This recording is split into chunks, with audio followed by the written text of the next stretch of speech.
So this is a look behind the curtain, the life of K-pop idol by me, Matthew Johnson. And this is a table of contents of what I'm going to be discussing today.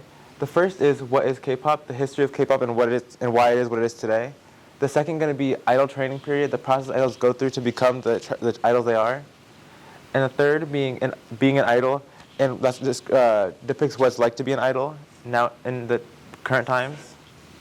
And then mental health in K-pop, which is a big part.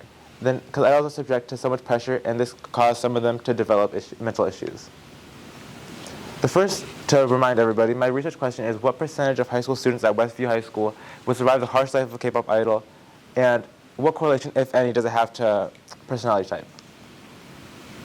For an introduction, about over 100 years ago, about 140 years ago, people began to surface that desired to be a star in different ways than others, like not movie stars, and that they wanted to be K-pop idols.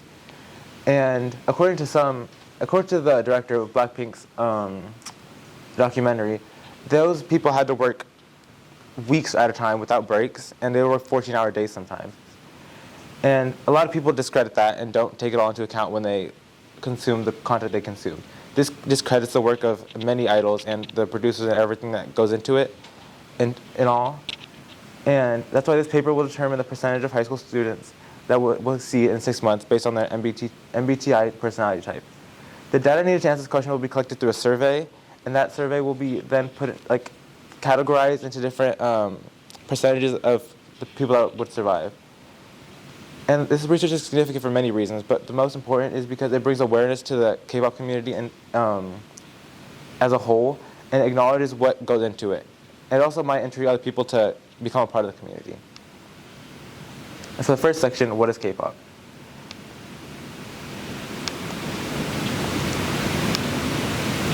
The rise of K-pop began in the mid-1920s when it started with the boy group Sotaeji and the Boys. They were among the first band to create their own distinct sound that separated themselves from others.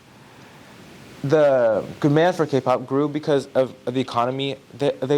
Korea had an economical downfall at one point, and the need for K-pop and the revenue and attention that it brought to Korea really helped them get through that economy downfall. And that also created a spark, pretty much, that brought the idea of other cultures into the K-pop world, such as Chinese, Japanese, and other things that contribute to K-pop that we know today, as long as the Western. And as the K-pop people began to surface, agencies as well did too. And the agencies such as SM, JYP, and YG began to form groups such as Sotaeji and the Boys. And they began to manufacture almost K-pop groups. And the founder of SM, Lee Soo-min, created one of the first girl groups named Hot.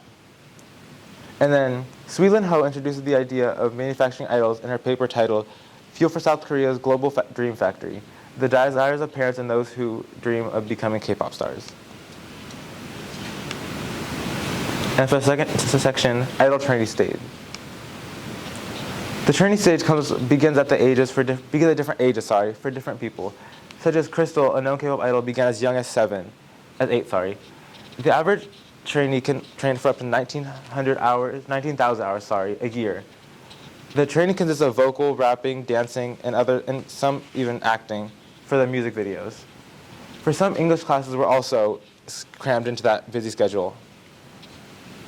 Supporting this claim, the idols that trained for 12 hours a day, sometimes even more, is a Netflix documentary titled Blackpink, Light Up the Sky. In this documentary, Blackpink reiterates that their 14-hour days and 13-day work weeks.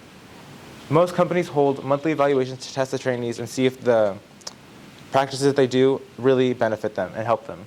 And during these tests, they will show off their skills to the CEOs of the company, and it will decide their future pretty much. They could be kicked out of the company. They could be put into a group. It just depends on how they really do. And another part of the idol training stage is physical appearance. In that training time, a lot of it is based on image. If you don't fit the image that they want, they don't want you. So they are forced to go on unsafe diets, such as eating only ice for weeks to lose weight. And then also, and if the diets don't work, some resort to going to diet hospitals, which are hospitals where they supplement diet, like diet pills and all stuff, like herbal teas and stuff like that, so your appetite goes down, so you eat less, so you lose weight. And that leads to unhealthy weight loss. And all this is a part of the slave contracts that they sign, which are contracts that commit them to the company that they want to train to, but they pretty much are worked like a slave. They almost have no financial control over any of the money they receive, and they also have no control over their life in general. According to the article, The Dark Side of the K-pop Industry, these exclusive contracts can last from about 2 years to anywhere to a decade. Numerous cases have reported of artists suing their employers for unfair treatment, which includes profit withheld, contract length, and intensive schedules.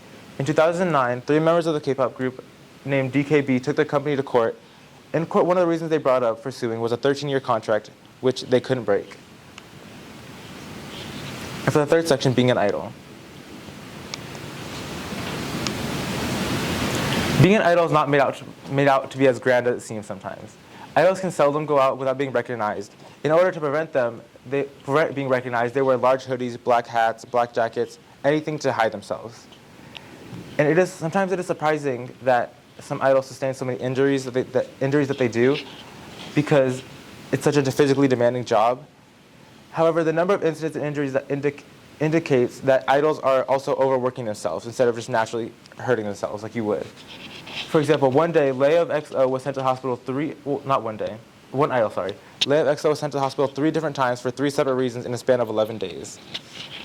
This was one of the worst cases of being injured that we've seen so far in K-pop.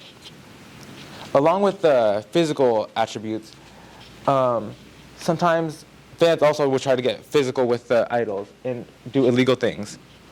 For example, some stalkers in the worst area are called sasaengs, which means severe, violent, out of control. On numerous occasions, they have broken into idols' homes, stolen their belongings, taken pictures of them without their consent, left gory letters, and pursued idols' cars, proving that they are more than that. Some have even tried to kidnap idols. And then lastly, mental health in K-pop. K-pop idols, much like high schoolers, may be subject to bullying. Some older idols or trainees that have more influence than the newer idols and newer trainees sometimes bully those younger than them. And this and all that attention makes people aware of their flaws, no matter how minuscule they may be. For example, a quote from Yoongi of BTS: "Behind every idol rapper who succeeds, there's a weak self standing.